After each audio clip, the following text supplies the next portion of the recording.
I used to think healing would feel loud, like some triumphant moment where I'd wake up whole again, free of memories, untouched by what I'd lost. It didn't happen like that. Healing arrived quietly, in the absence of chaos. The life that replaced survival. My new apartment became a kind of mirror. What I put into it is what it gives back. If I cook, the kitchen stays warm and alive. If I clean, it stays clean. If I rest, no one makes me feel guilty for it. There's no resentment building in corners. No arguments waiting in the next room. No silent tally of who owes whom. For the first time in years, my home feels like it belongs to me. And that changed everything. The final closure. Cade never apologized. Not properly, not honestly. And that used to bother me. Until I realized something important. Closure doesn't require permission from the person who hurt you. It comes from understanding. From seeing patterns clearly enough that you stop blaming yourself for someone else's refusal to grow. I don't hate him. I don't miss him. I miss the version of us that existed before I started carrying the weight alone. But I no longer confuse that memory with the reality we were living in. What I learned. Here's the truth I wish I'd understood sooner. Love isn't proven by endurance. Staying through neglect doesn't make you loyal. Explaining yourself over and over doesn't make you patient. Lowering your standards doesn't make you kind. It makes you invisible. And no relationship is worth disappearing for. The strength I didn't know I had. I'm more cautious now. Not closed, not bitter. Just aware. I pay attention to how people treat their own lives, their space, their responsibilities, their words. Because someone who can't manage their own world will always expect you to manage it for them. I won't do that again. The ending that isn't an end. Sometimes, late at night, I sit on my couch with a cup of tea and think about how close I came to staying. How easily I could have accepted another apology, another half effort, another promise that faded by morning. And then I look around, at the quiet, at the calm, at the life that feels like mine again. Walking away wasn't failure. It was the bravest decision I've ever made. If you're watching this and you recognize yourself in my story, if you feel exhausted, unseen, or like you're carrying everything alone, please hear this. You're not asking for too much. You're just asking the wrong person. And choosing yourself isn't selfish. It's survival. And sometimes, it's the beginning of everything. Before I tell you how it all exploded, you need to understand who I was before that wedding day. Before the white dress in the parking lot, before the threats, before I became the bride who ran. My name is Emma. I'm 28. I work in graphic design, mostly freelance, which means my life looks glamorous from the outside, laptop in cafes, clean fonts, mood boards, clients who say things like, make it pop. But the truth is, I built that career the way you build a wall, brick by brick, quietly, because I learned early that stability is something you create for yourself when other people won't. I wasn't the loud girl in the room. I wasn't the girl everyone surrounded. I was the kind of girl people forgot, until someone decided it would be fun to make me a target. But I'm getting ahead of myself. 4 years ago, I met Philip at a marketing conference in Chicago. I remember the hotel lobby smelled like warm espresso and those little lemon cookies they leave out in glass jars. I'd gone for networking and leads, design work, branding contracts, anything that could keep me afloat for another quarter. Philip was there with his tech startup team. He was 25 then. He looked like the kind of man who belonged in rooms like that. Good suit, calm smile, the easy confidence of someone who's never had to wonder whether he'll be welcome. We ended up in the same breakout session, sitting 2 chairs apart, both pretending to take notes while checking our phones. At the end, I stood to leave and my tote bag snagged on the chair. I tugged too hard and everything spilled. Business cards, a notebook, a pen that rolled under someone's shoes. I felt my face heat instantly.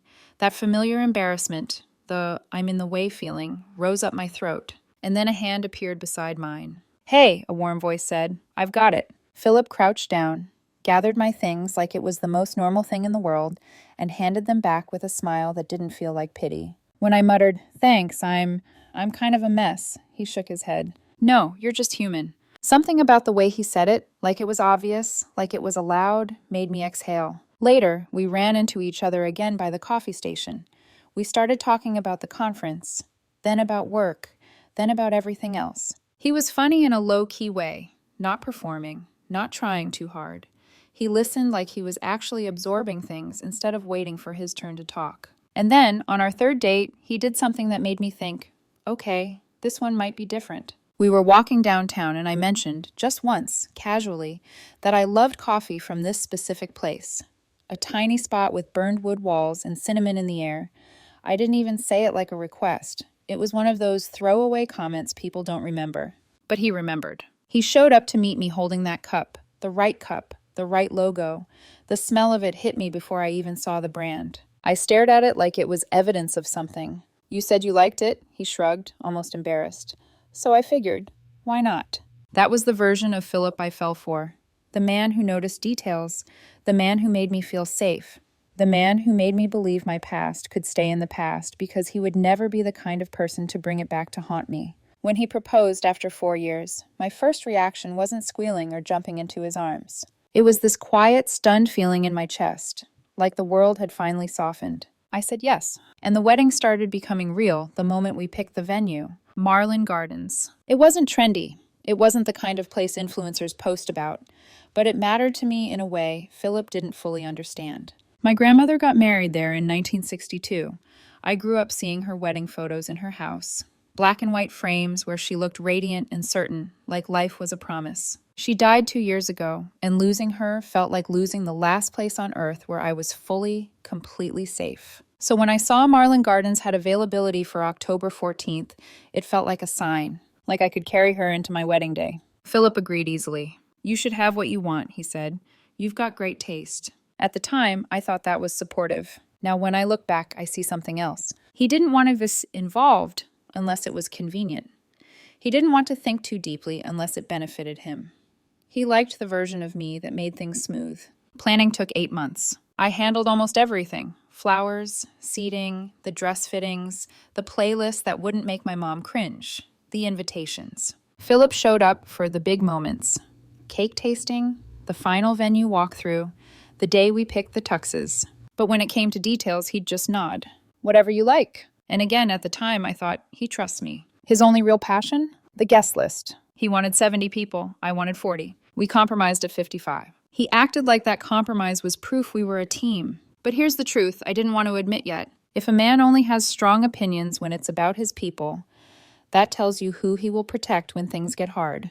And then there was his family. His mom, Diane, was polite in the way that feels like a test. She'd smile too tightly. She'd compliment me and somehow make it sound like she was surprised I deserved one. Oh, Emma, she'd say, touching my arm lightly, you're just so independent. Philip must love that. It wasn't admiration. It was evaluation. His dad, Robert, was quieter, the kind of man who measured people with silence more than words. They weren't cruel to my face. They were worse. They treated me like I was temporary, like a choice Philip could undo. Still, I kept trying, because I loved him, because I wanted the stability I'd never had as a teenager, because I wanted to believe that someone who remembered my coffee order would also remember my pain. And that's where the story turns. Because the one part of me Philip never truly understood was the part of me that had survived high school. I didn't talk about it much. I didn't make it my identity. But the scars were there, and I told him about them one night on our 10th date when he asked gently, "Why don't you ever talk about high school? Like friends, prom, any of it?"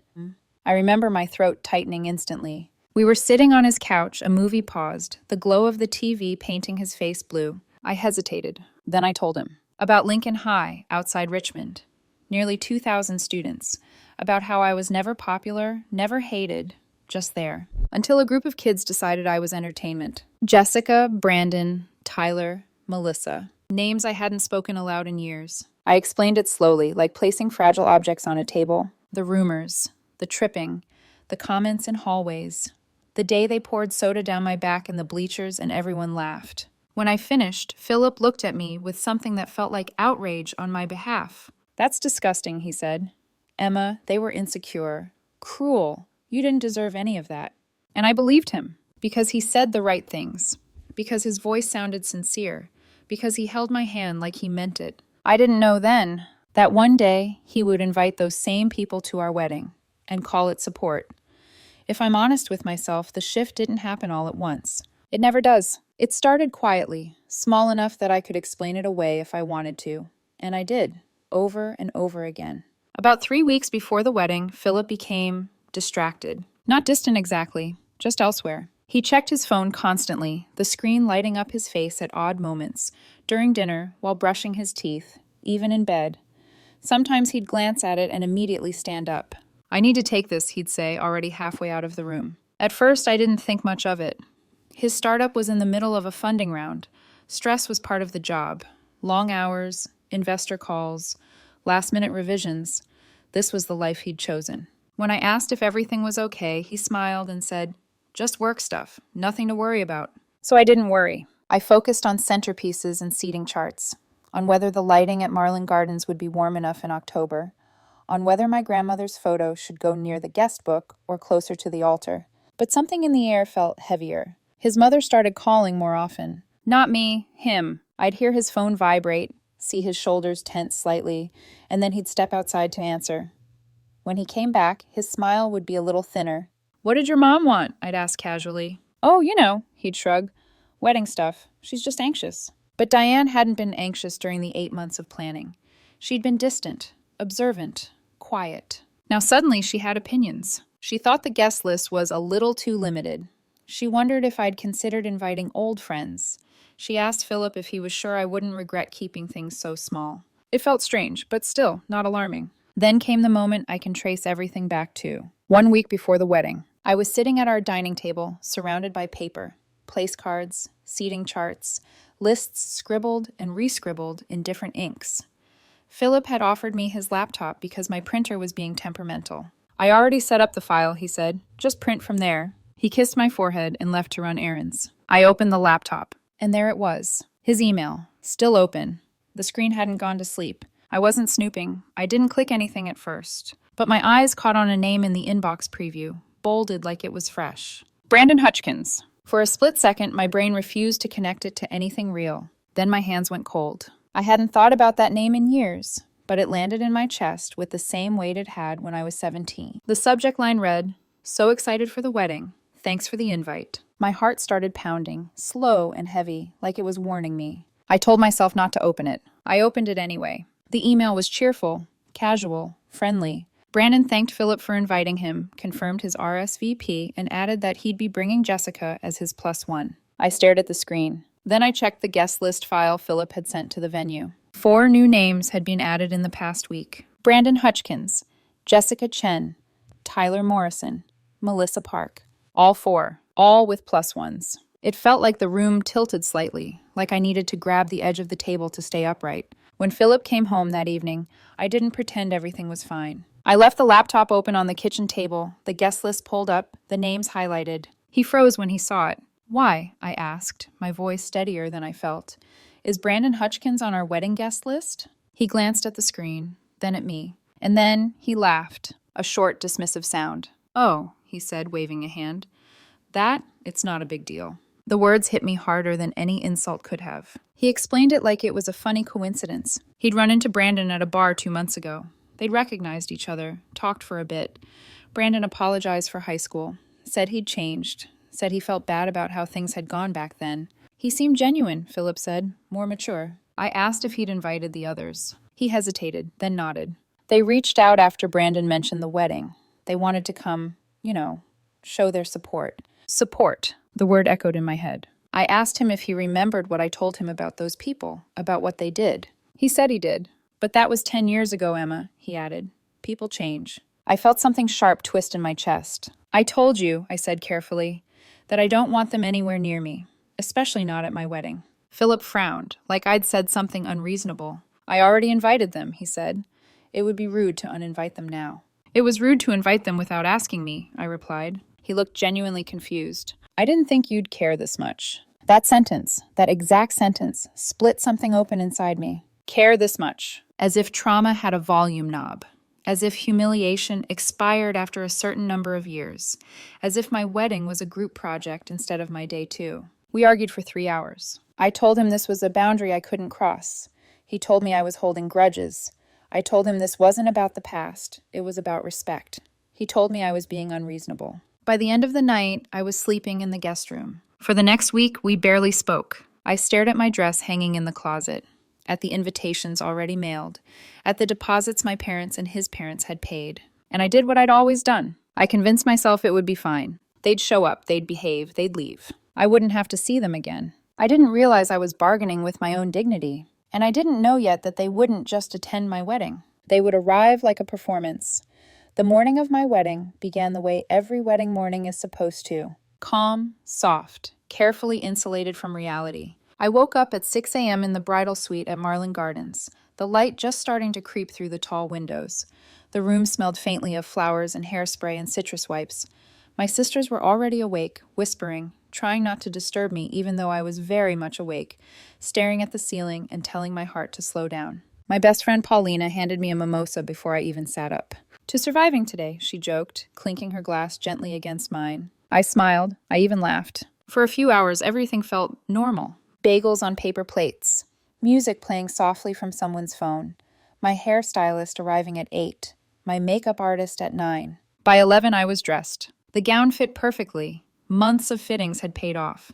The fabric felt heavier than I expected, like it carried weight beyond silk and stitching. When I looked in the mirror, I saw my grandmother's face in my own cheekbones for just a second, and my throat tightened.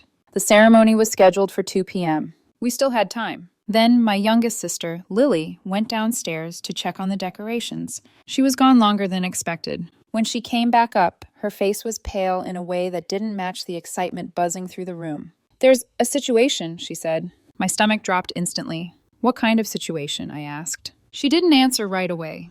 She pulled out her phone, her fingers shaking just slightly, and handed it to me. It was a video, 20 seconds long. A white Hummer limousine pulling into the parking lot, the kind you rent for proms, for bachelorette parties.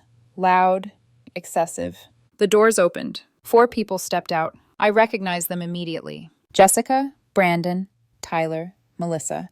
They were laughing. They were already drinking. Jessica was holding a bottle of champagne like it was a prop. Tyler shouted something about getting this party started.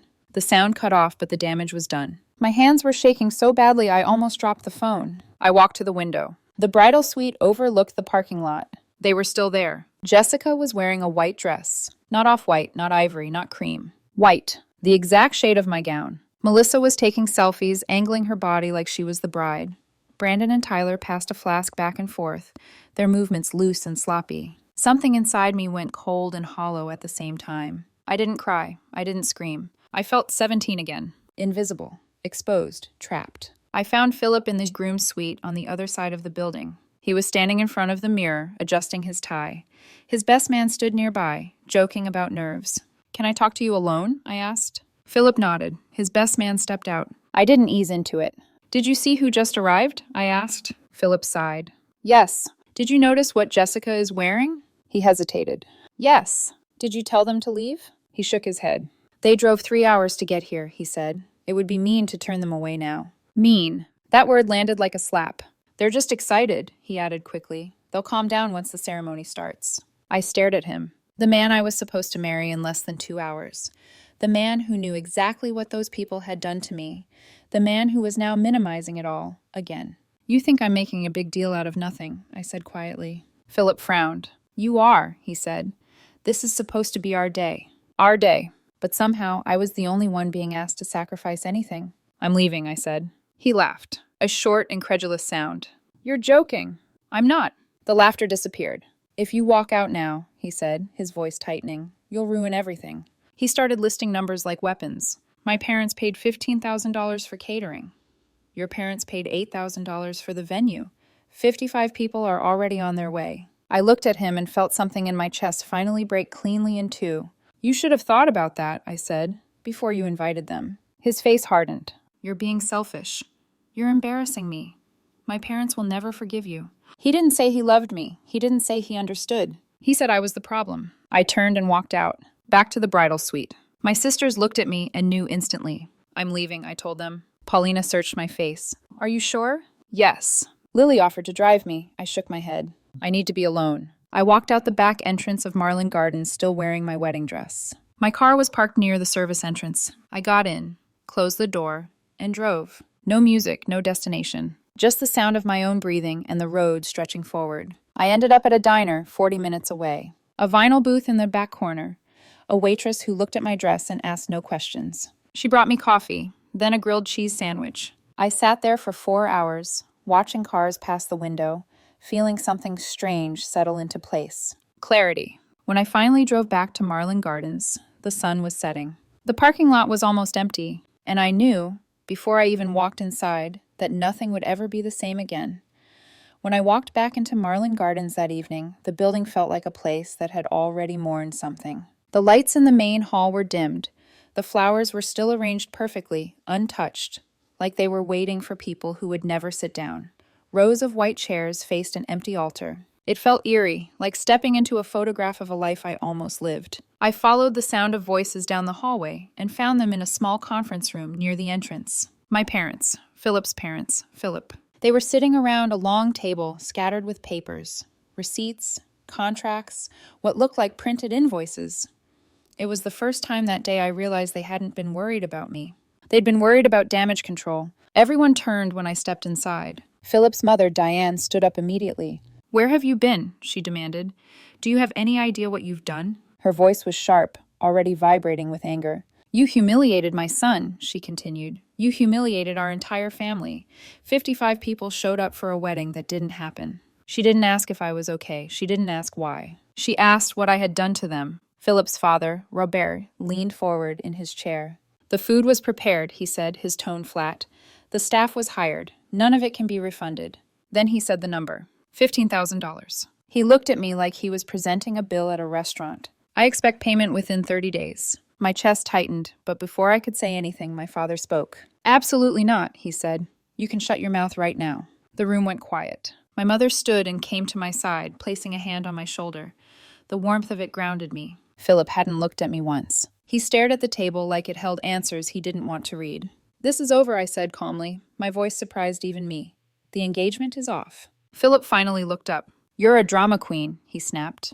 "You ruined my life over something that happened in high school." Something in his expression twisted, resentment, embarrassment, anger, all of it aimed directly at me. "You're pathetic." That was the word. Not sorry, not conflicted. Pathetic. My parents and I left without another word. The drive back to their house was silent. When we arrived, I went straight to my childhood bedroom and closed the door. I sat on the edge of the bed, still in my wedding dress, and felt everything hit me at once. Not panic, not regret. Shock. I slept that night surrounded by posters I'd hung when I was 16, bands I no longer listened to, quotes I'd once believed would save me. The first 2 days after the wedding, were quiet. Too quiet. Philip didn't call. He didn't text. I blocked his number anyway. Then his parents. Then his best man. Then his groomsmen. I thought that would be the end. I was wrong. On the third day, the email started. Philip's mother created a new email address. The subject line read, "Payment owed." The message was 3 paragraphs long, itemized like a ledger. Catering, $15,000. Bar service, $3,000. Flowers, $2,000. Suit rental, $500. Total, $20,500. She gave me a deadline. I deleted it. She sent another one the next day. Same subject. Different email address. Then 4 more over the course of the week. Philip's father started emailing my parents directly. He attached photos, empty ceremony chairs, untouched food trays, the bar set up like an accusation. He called them evidence. My father closed the laptop and said something I'll never forget. "We are not paying them a single cent." By day 5, Philip changed tactics. He sent other people. His best man messaged me on Facebook, telling me Philip wasn't eating, wasn't sleeping, was humiliated at work. He said I needed to fix this. Fix it. His cousin messaged me on Instagram saying she always liked me, but I'd handled things wrong. I should have kept it private. I should have been more understanding. Then people from high school started reaching out. People I hadn't spoken to in a decade. Some said they didn't blame me. Some said I should have given them a chance to apologize. One girl told me Jessica was devastated and said I'd abandoned Philip and made them look like villains. I blocked every single one. On day 6, Philip showed up at my parents' house. I heard his voice downstairs, loud, insistent. "I just need 5 minutes." My father said no. Philip raised his voice. "This is between me and my fiancé," my father corrected him. "Ex-fiancé." Then he closed the door. I watched from my bedroom window as Philip stood on the lawn for nearly 20 minutes, staring at the house like if he waited long enough, I'd appear. That night, he texted from an unknown number. He said he loved me. He said he made a mistake. He said we could start over. He said he'd cut them out of his life forever. I blocked the number. The next morning, a letter arrived from a law office. A formal demand. 14 days. Breach of contract. Emotional distress. My mother handed me the envelope with steady hands. My father said, "Let them sue." And for the first time since the wedding day, I didn't feel scared. I felt done. I thought once the threats were on paper, once lawyers were mentioned, things would slow down. Instead, everything accelerated. The emails didn't stop right away. They multiplied. New addresses, new wording, same demand. Philip's mother learned how to sound official without being legal, how to apply pressure without crossing a line she could be held accountable for. Every message carried the same subtext. You embarrassed us. Now pay. My father kept every email. He printed them. He labeled them. Documentation, he said calmly, like he was already 5 steps ahead. Philip, meanwhile, went silent. No calls, no apologies. Just absence, until he changed strategies again. He started sending people, friends, cousins, acquaintances who suddenly felt entitled to my emotional labor. One message said Philip was falling apart and needed closure. Another said I was punishing everyone for something that could have been handled like adults. One even suggested that I should post on social media saying the wedding cancellation was mutual to help him save face. That phrase made my stomach turn. Save face. As if dignity were something men got to preserve, while women were asked to absorb the damage. I didn't respond. Then the high school messages came back, louder this time. People I barely remembered told me I was living in the past. They said Jessica and the others had grown. They said everyone deserved a second chance. None of them asked what I deserved. On the 7th day, my parents hired a lawyer. Her name was Margaret. She was in her 50s, wore sharp glasses, and spoke with the kind of calm that comes from having seen every version of family chaos imaginable. She read everything. The emails, the letter from the law office, the so-called invoice with Philip's parents listed as vendors and me listed as the client. Margaret didn't even blink. "They don't have a case," she said. "You didn't sign a contract. You didn't agree to reimburse them. Gifts for weddings are gifts." She leaned back in her chair and added, "You also don't owe someone emotional compliance just because they're louder than you." Her response letter was short, precise. No payment, no negotiation. Any further harassment would be documented. The emails stopped. For a while. That should have been the end. It wasn't. Philip showed up again, this time at the apartment we used to share. I hadn't been back since the wedding. My sister Lily and Paulina came with me on a Saturday morning when Philip was supposed to be at his parents' house. The apartment looked frozen in time. My coffee mug still on the counter, my book on the nightstand, my jacket hanging where I'd left it. Like he was waiting for me to come home and pretend none of it happened. We packed for 2 hours. 14 boxes. Clothes, books, old photos, my grandmother's jewelry box. Then Philip walked in. He stopped short when he saw us. "What are you doing?" he asked, like the answer wasn't obvious. "I'm getting my things," I said. He tried to talk. He said his parents were serious about the lawsuit. He said his life was falling apart. He said people at work were whispering. He said his parents called him weak. And then, like everything else, he made it my fault. "You did this," he said. "You made me look pathetic." When I didn't respond, he grabbed my arm. Not hard, just enough to stop me. Paulina yelled. Lily pulled out her phone and started recording. Philip let go immediately. I didn't look at him. I loaded the last box and left. That night, I moved into my parents' house for good. But the escalation didn't stop there. A few days later, I saw it. An Instagram notification. I hadn't checked the app in weeks, but my name was tagged. The post was from Jessica. A photo at a bar, her arm around Brandon. Tyler and Melissa grinning beside them. The caption talked about real friends who show up when it matters. She tagged Philip. She tagged me. When I clicked Philip's profile, my chest went tight. A photo from 2 days earlier. Same bar, same people. Jessica's arm around him this time. The caption said something about moving forward and surrounding yourself with people who care. That's when the truth finally settled into place. This wasn't a misunderstanding. This wasn't poor judgment. This was a pattern. Philip didn't just fail to protect me. He chose them over and over again. And in doing so, he taught me something I'd spent years unlearning. That some people will always ask you to shrink, so they don't have to stand alone. I didn't comment. I didn't reach out. I closed the app. And for the first time since the wedding, I felt the shift happen inside me. Not anger. Detachment. The kind that means you're already halfway gone. Detachment feels clean from the outside. From the inside, it's hollow. The weeks after I moved out blurred together in a way I still have trouble describing. Life kept happening. Emails from clients, grocery lists, laundry. but everything felt muted, like someone had turned the saturation down on the world. I slept, but not deeply. I ate, but without appetite. I functioned. At night, when the house was quiet and my parents were asleep, the memories crept in. Not the good ones. Not the early dates, or the proposal, or the way Philip used to rest his hand on my back when we crossed the street. I saw the parking lot at Marlin Gardens. I saw Jessica in that white dress. I heard Philip say, "You're making a big deal out of nothing," over and over. The worst part wasn't missing him. It was missing the version of myself who believed I mattered enough to be defended without having to ask. One evening, I sat on the floor of my childhood bedroom, my back against the bed, still surrounded by half-unpacked boxes. I pulled out my wedding shoes, ivory heels I'd worn exactly once, for 5 minutes, before taking them off to drive away. I held them in my lap and felt something crack open in my chest. I cried then. Not dramatically, not loudly. Just quiet tears that slid down my face and soaked into the fabric of the dress folded beside me. I wasn't crying because I wanted Philip back. I was crying because I finally understood how long I'd been minimizing myself to keep the peace. How many times I'd told myself, "It's fine. It's not worth a fight. I can handle it." High school taught me how to disappear to survive. Adulthood taught me how to dress that disappearance up as maturity. And Philip had benefited from that more than anyone. The low point came on a Tuesday morning. I'd gone back to my parents' kitchen after a restless night and found my mother sitting at the table with an envelope in front of her. Another letter. Another attempt. This one wasn't from the law office. It was handwritten, from Philip's mother. She called me cruel. She called me selfish. She said I'd destroyed her son's future.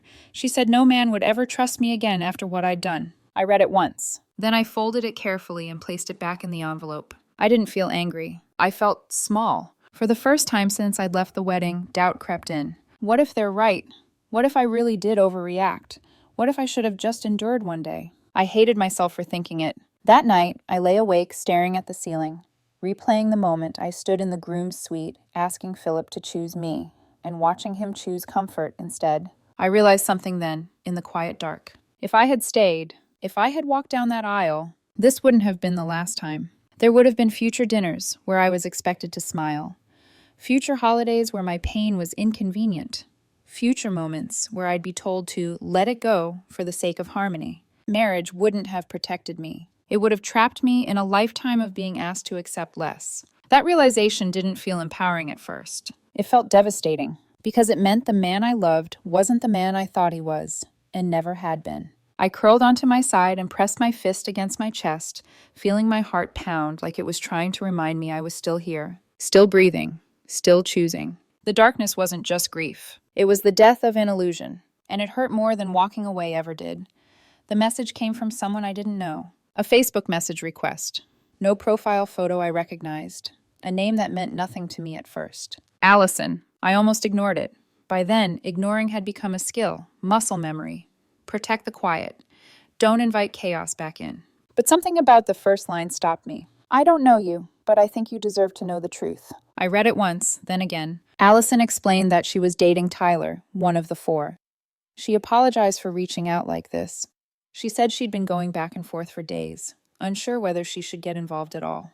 Then she told me why she couldn't stay silent. According to Tyler, what happened at my wedding wasn't accidental. It wasn't a coincidence. It wasn't poor judgment. It wasn't support. Jessica had seen my engagement online months earlier. Mutual friends, photos, comments, the ring. She still hated me, and when she found out who I was marrying, something clicked for her. Jessica had always had a thing for Philip. That was the phrase Allison used. Jessica reached out to Brandon. Brandon reached out to Philip. They ran into him, by chance, at a bar that wasn't anywhere near his usual places. Apologies followed. Nostalgia, laughter. They planted the idea. Invite us. It'll be funny. She'll have to face it eventually. They wanted to provoke me, to see if I'd break. And Philip let them. Not once, according to Allison, did he shut it down. Not once did he say, "No, that's not okay." He liked the attention. He liked being wanted. He liked feeling chosen. When I finished reading the message, my hands were shaking. Not from rage, from clarity. For days, I'd been circling the same question. Why would he do this to me? Now I had the answer. Because it wasn't about ignorance. It wasn't about growth. It wasn't about forgiveness. It was about ego. Allison ended the message by saying she'd broken up with Tyler after he told her all this. She said listening to them laugh about messing with me again made her feel sick. She said she was sorry. I stared at my screen for a long time after that. Part of me wanted to forward the message to Philip, to confront him, to ask how he could let people like that into his life, into ours. But another part of me, the part that had finally grown a backbone, understood something crucial. It didn't matter. Whether he was manipulated or complicit, Philip made his choices. He invited them. He defended them. He dismissed me. He dated her afterward. Truth didn't need to be delivered to him. It needed to be accepted by me. The final confirmation came a week later. Another Instagram post. Philip's account this time. A restaurant, low lighting, wine glasses. Jessica across the table, her hand in his. The caption said, "New beginnings." I didn't feel jealous. I felt free. Free from wondering. Free from self-blame. Free from the lie that I'd thrown away something irreplaceable. Because I finally saw it clearly. I didn't lose a partner. I escaped a future where my pain would always come second to someone else's comfort. That night, I packed the last of my boxes. A week later, I signed a lease on a small apartment. Nothing fancy, but quiet. Mine. When I turned the key in the lock for the first time, standing alone in an empty living room, I felt something unfamiliar and powerful rise in my chest. Relief. I wasn't running anymore. I was choosing. The consequences didn't come all at once. They never do. They arrived in fragments. Whispers, screenshots, secondhand stories, pieces of a life unraveling without me needing to touch it. Philip tried to pretend everything was fine. He posted carefully curated photos. He smiled in public. He went out with Jessica and the others like nothing had happened. But reality has a way of catching up to people who build their lives on avoidance. I heard about it through people who had no reason to lie to me. A former coworker of Philip's reached out first. She said the canceled wedding had become office gossip, not because of me, but because of him, because of how suddenly it happened, because of how defensive he became when people asked what went wrong. He'd told different versions of the story to different people, that it was mutual, that I'd panicked, that I had unresolved issues.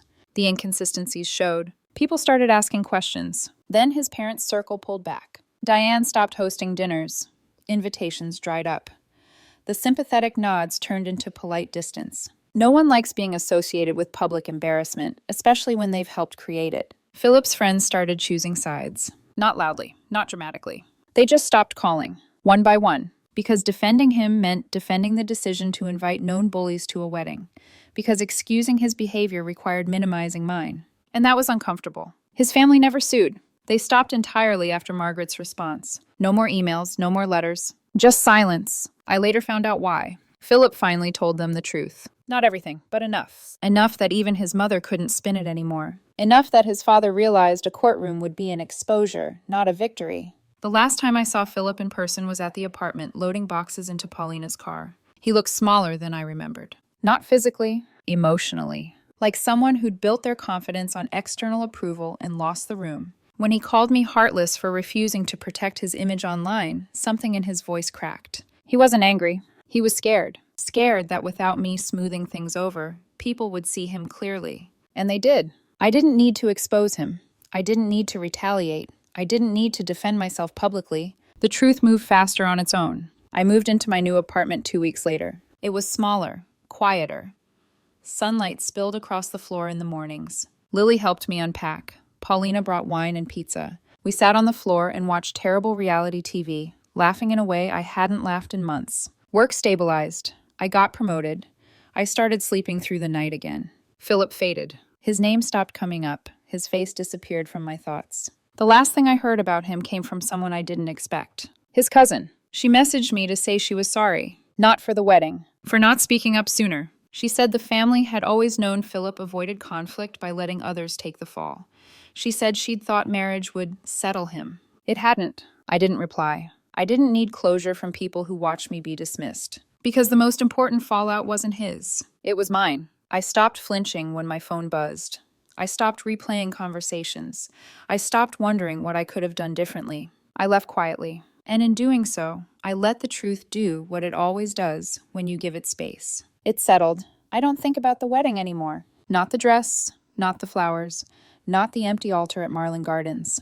When my mind drifts back to that day, it always stops at the same moment. The moment I got into my car. I remember closing the door, the way the sound cut everything else off, the voices, the expectations, the version of myself that had been trying so hard to be agreeable. I remember gripping the steering wheel in my wedding dress, my hands shaking, my heart pounding so loudly it felt like it might crack my ribs. And then I remember the calm. Not relief, not happiness. Clarity. For the first time in my life, I wasn't choosing what would keep other people comfortable. I was choosing myself. That choice didn't feel heroic in the moment. It felt lonely. It felt terrifying. It felt like stepping off a cliff without knowing if there was ground beneath me. But there was. There always is, when you stop negotiating your worth. Today, my life is smaller in ways that matter and bigger in ways that don't fit into photos. I live in an apartment that's mine. I wake up without anxiety curling in my stomach. I go to brunch with my sister on Sundays. I take pottery classes on Thursday nights and ruin more mugs than I keep. I trust myself again, and that trust is worth more than any ring. People still ask if I overreacted. I tell them no, because an overreaction is screaming at a stranger. An overreaction is revenge. An overreaction is staying and letting someone teach you, again, that your pain is negotiable. Walking away was the most measured decision I've ever made. I didn't leave because of the past. I left because of the future I could already see forming. One where I would always be asked to swallow hurt so someone else could feel important. I am not the girl who got left at the altar. I am the woman who stood up, walked out, and refused to marry a life where she would always come second. If there's one lesson I hope someone watching this takes with them, it's this. Love that requires you to betray yourself is not love. Peace that costs you your dignity is not peace. And choosing yourself is never something you should apologize for. That day, sitting alone in a diner in a wedding dress, I didn't lose anything. I found myself. And that's where this story ends.